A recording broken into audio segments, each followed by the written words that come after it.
Once upon a time, in a small town surrounded by green hills, there was a boy named Danny. Danny was a curious and playful kid, but he didn't enjoy school very much. He thought it was boring and filled with endless lessons and homework. One evening, while Danny was reading a story before bed, he felt something unusual, as if someone were calling his name. Suddenly, he felt very sleepy. When he opened his eyes, he found himself in an extraordinary place. It was a school, but not like any he had seen before.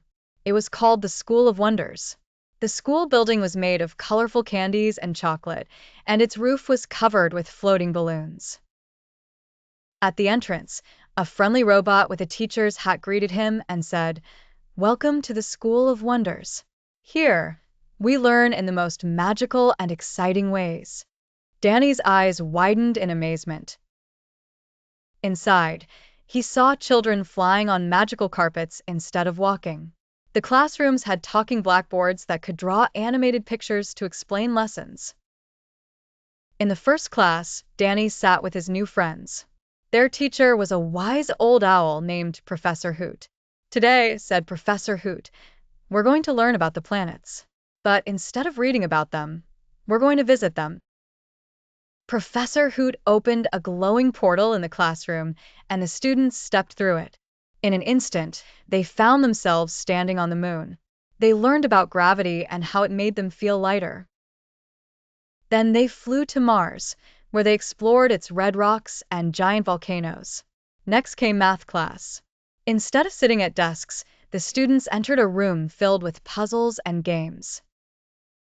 To unlock treasure chests, they had to solve math riddles. Each correct answer turned into sparkling golden coins that revealed fun lessons about numbers. During recess, Danny noticed a girl sitting alone in a corner of the playground. He walked up to her and asked, "Why are you sitting here by yourself?" The girl looked sad and said, "I'm new here and I don't know anyone yet." Danny smiled and said, "Well, let's fix that. I'll be your first friend."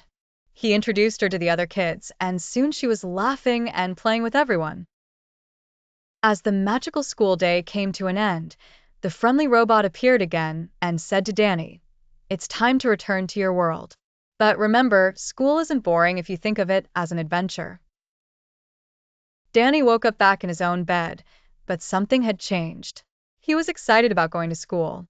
That day, he shared his magical story with his classmates and started to see every school day as a chance to learn, explore, and make new friends. And from that day on, school became an adventure he couldn't wait to have. The end.